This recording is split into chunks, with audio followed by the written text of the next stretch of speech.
The Grammys have gone woke and got broke. The Grammys being like the musical equivalent of the Oscars, as I understand it. Not something I've ever watched or cared about, but there you go. I'm some sort of cultural caveman. But you can go back a few years and find them being highly criticised for their lack of diversity and gender imbalance. And as BuzzFeed tell us, it'd be no stretch to say unconscious biases, practiced even by newly vetted and hand-selected members of the Recording Academy, may still factor in Grammy nominations and wins. And I agree.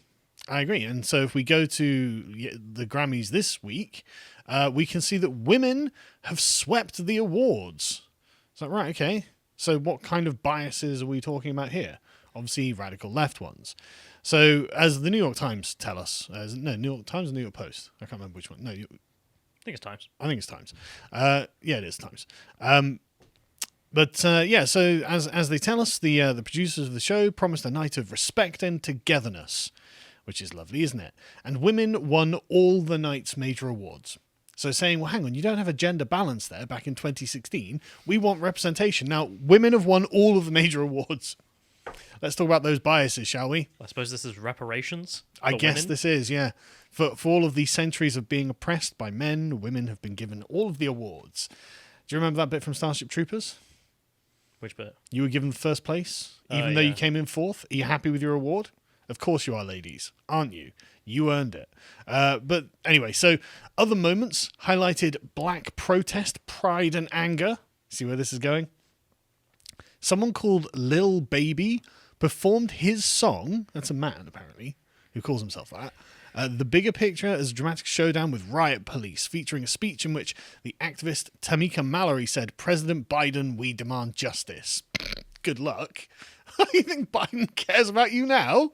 Not even slightly.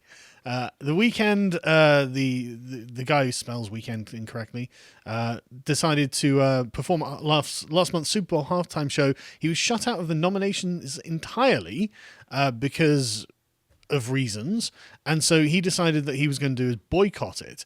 And he decided to boycott because of the secret committees that are apparently doing the judging for these awards, which is really amusing because it makes it sound like the Grammys have been taken over by socialists and now they're having their secret unaccountable committees. And because of those, he's like, I'm not going to submit my music to it. So basically, they've set up these secret committees which are going to, instead of giving it out on merits, give it out on identity. Yeah. And all the people who have got, merit, let's say, are like, well, I don't even need your awards. I'll make my own awards. Yeah. I mean, it's like it's not like women and black people have never won anything or anything like that. They're complaining about the proportion of it. But yeah, so it's just really amusing how the actually sort of talented and popular people are actually boycotting it, and the socialist committees are assigning like awards to people I've never heard of in any way, shape, or form. So it's like, okay, well, that's very notable. But one of the most notable things is that Cardi B got to play there. You remember Cardi B? She was the subject of a Ben Shapiro lyrical roast for her wet ass pussy. I think you can say that. I think I can say that. I mean, it's at the Grammys. I mean, is this? Am I not allowed? I saw the best tweet about this. It was Lauren Chen saying, "I think Islam might be right about the West." Well, I mean, how is she wrong? That's all I'm saying. Right, and I'm surprised at the description the New York Post had, because New York Post is a bit more conservative than most others. But listen to this. Cardi B channeled her stripper past with some sexy pole dancing at 2021's Grammys. Yeah, okay, I think Western culture's done. I think it's just over. She sung, she oozed sexiness on stage, which, I mean, if you watch any of these videos, if you find this sexy, then the problem is with you. They got X-rated, apparently. They broke into WAP as Cardi and Megan writhed, twerked, and grinded together on a huge bed. It's like, well done, women. You've won the Grammys. And what do you do with this winning of the Grammys? You demonstrate that you are just holes. Women, as far as Cardi B are concerned, are just a hole. That's all that she's singing about. A hole in her body that is filled with moisture. That is her some contribution. The magnus opus. The magnus opus of womankind is I am a wet hole. That's disgraceful. I think it's absolutely disgraceful. Boy, liberation feels sweet. Exactly. But I mean, like a few years ago, like it was Adele was winning this, and Adele, massively talented. Massively talented. Now it's a black woman singing about how she's a wet hole. I would say that's a significant decline, but it was also the queerest Grammys, so that's good. We can go to the next one, John. The 2021 Grammys were hailed as the queerest in years. Oh, brilliant. That's amazing. This is the complete downward slide into degeneracy and mediocrity. And they're like, yeah, this was women and queer. It's like identities. But you don't seem to understand that you are tying women and queer with just being a sex object and incompetent and unpopular, incidentally. But anyway, obviously it didn't. Before I go on, right? So, lesbian MSNBC host Rachel Maddow won a Grammy for Best Spoken Word Album for Blowout, Corrupted Democracy, Rogue State Russia, and the Richest Most Destructive Industry on Earth. Like, what? It's like they might as well give something to Alex Jones there. I mean, the level of conspiracy theory Rachel Maddow comes out with. It's amazing that, like, this is how politicized you can see this is, right?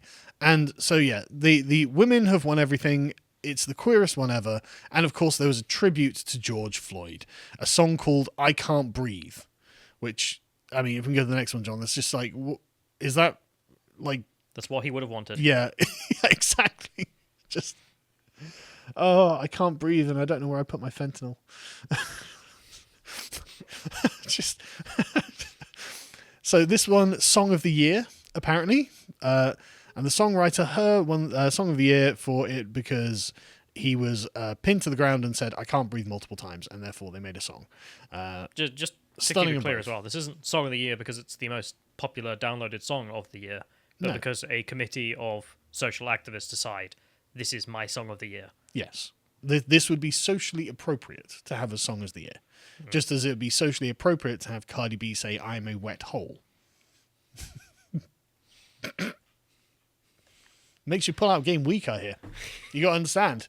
The magnificence of Cardi B's wet hole is something to really behold, apparently. I should really check out Arabic Twitter right now and just see if they're reposting it with just like, this is women's rights or something. Yeah, this is why the West should be destroyed. And I'm like, I can't muster a counter-argument. But on the plus side of all of this, of course, when you go woke in this extreme way, you, of course, go broke. And the CBS broadcast last year got something in the realm of 18 million live viewers, and this year it got nearly 9 million. So literally halved their audience with this. Good job. Well done. I mean, they don't care about the audience. No, they really don't. So...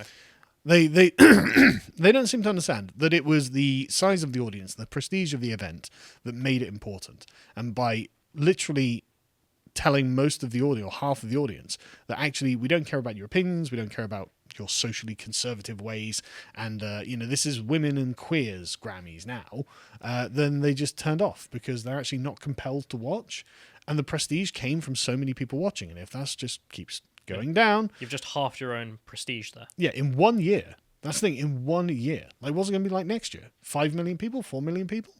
Like, when it gets down to a few 100,000, are they just going to cancel it? Or are they going to continue putting this on as a kind of showpiece? Like the facade of... Like, when a regime has fallen or something like that, and carrying on the traditions of the old regime, even though it's gone, But yeah, and this is not because, of course, like CBS can get low views. I mean, the interview with Oprah Winfrey and Meghan Markle got nearly 18 million views. So it's not like people aren't watching this network or something. It's literally because no one's interested in your woke bullshit. Shouldn't swear. But anyway, the only thing that was actually even vaguely interesting or notable about the night seems to have been Bill Burr making a really, really soft, tepid feminist joke, anti-feminist joke. And this is like, I mean, Bill Burr normally goes quite hard on things, and I like that about Bill Burr. That's what makes him funny and worth watching. It's probably why they invited him. I bet the people who run these things are amazed by how popular Ricky Gervais was, going hard after people and want to replicate it. Yep, and I don't doubt. And they're like, okay, well, who's the last straight white man in Hollywood or in the music industry or whatever? And it turns out it's Bill Burr. And so let's just listen to his joke. All right. Hey, how many feminists are like going nuts? So why is this cis white male doing all this Latino stuff?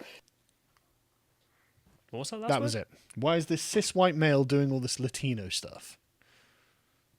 The controversy obviously being he didn't say Latinx, I assume. Really? No, but that's the joke, right? That's the joke that everyone is offended by, and as you can see, Pink News heroes. Oh, how could you? He's facing good way of proving him wrong. Yeah, this joke. You're all offended by everything. Us offended. Yeah, he's facing backlash on social media over this. He began his routine by mocking a piano performance. He walked on stage to saying, "Was I the only one who wanted to kill himself during that piano solo?" Turns out you were, actually. And this controversy comes just months after Burr was roundly criticised for cracking jokes about Pride Month and racism during a guest slot on Saturday Night Live. And do you remember this when he was on Saturday Night Live talking about this? No. This was actually really funny. He was like, the month of June is Gay Pride Month. That's a little long, don't you think, for a group of people who were never enslaved?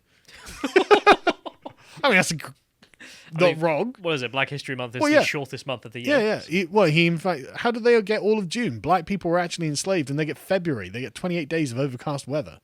Like, he's not wrong. Black people demand your rightful month. We'll trade June with you. Yeah, give the gays February. But of course, the backlash to this was just idiots on Twitter, and one of them, I think we found the biggest idiot of all Twitter, because I mean, obviously people were like, "Oh well, Bill Burr's a racist," even though he didn't say anything about race there, whatever. And then someone posted a picture of him and his wife, and if we can scroll up a little bit, just so we can see his wife. So there's him and his wife, look happy, normal, like nothing objectionable about that. And then in comes some chap called Claiborne Griffin with a verified check mark, which is how you know he's dense as anything, and he says, "While I'm not suggesting Bill Burr is a racist, a white man having a non-white wife can sometimes be a sign of racism. So you shouldn't assume someone isn't racist because they own a minority sex servant. They may very well have one because they're racist." Having a wife is having a sex servant. This guy just we're reaching levels of carrying wokeness. His brain around like, oh god, I'm about to drop it. Boom. Oh god, I can't get this huge brain back up again. Zuby at the bottom there. Well done. Worst tweet ever. And the competition is tough. You won. You can delete your account now. 62,000 likes. He's not wrong at all. Like, I love this so much, right? Don't assume someone isn't racist just because they own a minority sex servant. They own. Bill Burr owns his wife as a sex servant. I bet she'd be thrilled to find out. She's probably worried about competition or something. Oh, my husband's a famous comedian. I'm going to make sure the other girls aren't going for him. It's like, no, don't worry. You're just a slave to him. What are you talking about? He's not going to get rid of you. Doesn't he? He bought you, I guess. Like, he's not wasting good money. Yeah, exactly. Calm down. It's just that he's a massive racist and slave owner. Jeez. Like, what? Like, genuinely, Zuby's right. The worst tweet ever. What a horrible, horrible way of just formulating anything. If you enjoyed this segment from the podcast of the Lotus Eaters, you can watch the full broadcast live every weekday at 1 p.m. UK time on lotuseaters.com.